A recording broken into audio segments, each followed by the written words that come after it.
Welcome back, everyone, for part two of Curse of the Ruby Slippers. This part of the story is going to Dorothy's youngest son, Clarence. Now, before we get to present day, just a little background about Clarence. Before he left from Kansas, he was going to high school, of course. He had a full ride scholarship, very athletic, all the sports, basketball, football, track. Wasn't very smart, D plus student. Two best friends, Vanessa and Jimmy.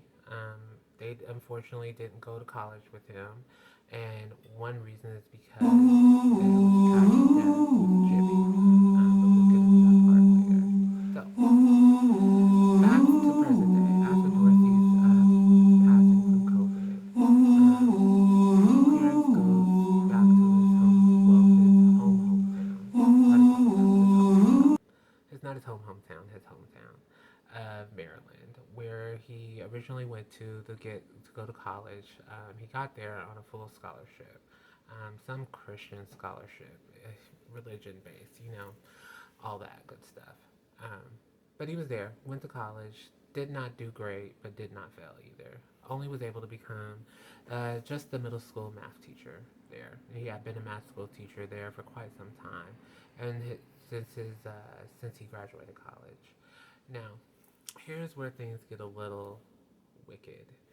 Um, Somehow or another, things aren't going great for Clarence, because he's also that teacher who's not inappropriate with students, but gets a little too close for students. If you ask me, you would think he'd be inappropriate, but he's not at all. It's just one of those guys who peaked in high school and just wants to try to stay young as much as possible. And trust me, we all know those people, right? Anyways, so nonetheless, um, one day he's getting up and getting ready to go to class, and when he gets there, because I'm not a teacher, but I think teachers show up to school early for whatever reason. Well, come to find out, as he's pulling up to the school, there's all these posters, all these different images of Clarence with different students' parents, and not just the single moms, the single dads too. Yes, Mr. Clarence, like the men fathers as well. Okay, he got down with the get down, nonetheless, which is not bad. But when you're keeping on the secrets and you're messing with married men and women, that's when it's a problem. That's when it's a very much a big problem. Nonetheless, there were many, many, many, and not just the current year. We're talking previous years of students' parents that he has been messing with, right? So he's in shock. He couldn't even go into the class that day. There's news reporters, everybody's out there, and he's just like wondering how all these things got leaked. Um, well, come to find out, he had a student named Narissa. Narissa was also just like him. Very beautiful, peaked in all the sports, cheerleader, that girl. However, come to find out, now this is where we go back to when he was in high school. Um, his friend Jimmy and Vanessa. Um, did I say their names? I don't know if I said their names. Jimmy and Vanessa. They were all grew up together, right? And him and Jimmy were best friends at that point.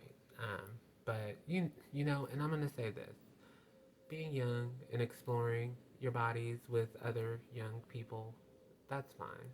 That's what you're supposed to do. Okay, figure out who you are. It's only when you keep secrets later on in life and not express who you are where it becomes a problem.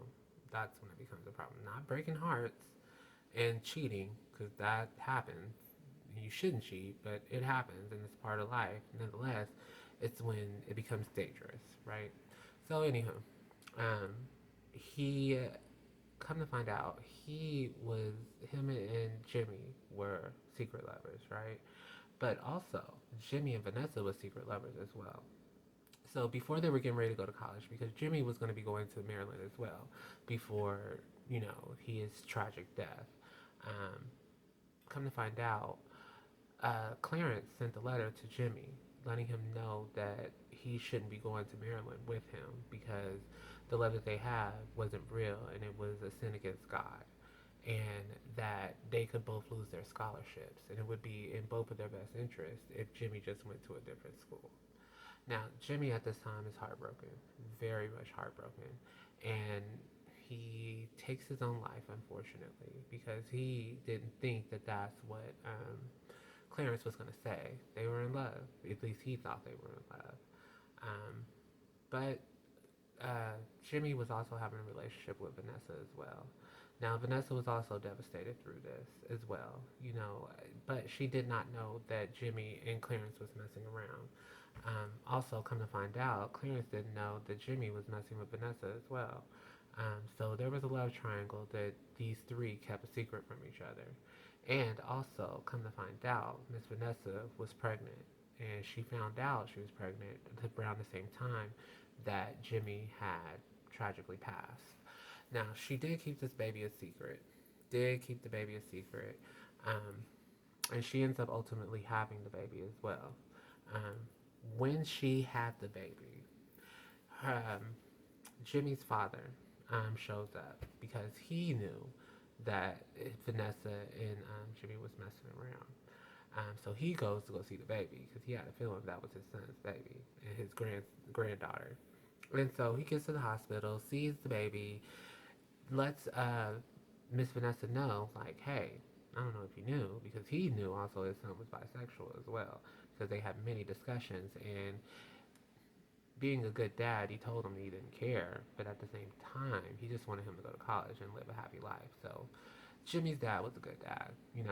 But he did ultimately tell Vanessa after her having the baby and going through everything that Jimmy was bisexual and he had planned on spending his life with Clarence. But Clarence broke his heart because at the end of the day, Jimmy's father also knew that um, his son killed himself because he couldn't be with Clarence.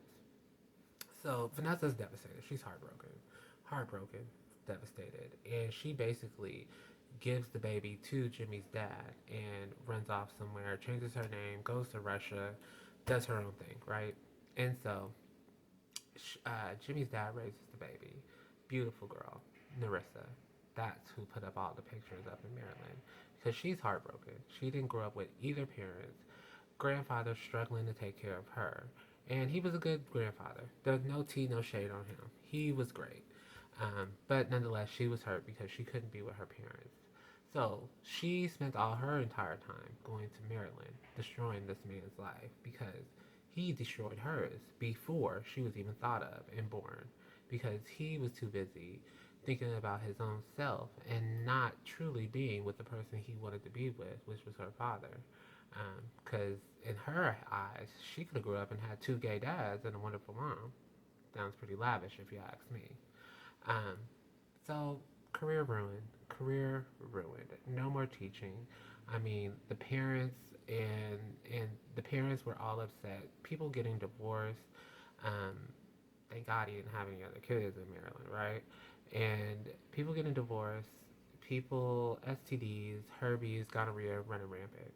So ultimately, he ends up having to go back to Kansas and come to Kansas and get a janitorial job, unfortunately, at the high school he used to go to, where everything went down because it was either that or be homeless, or.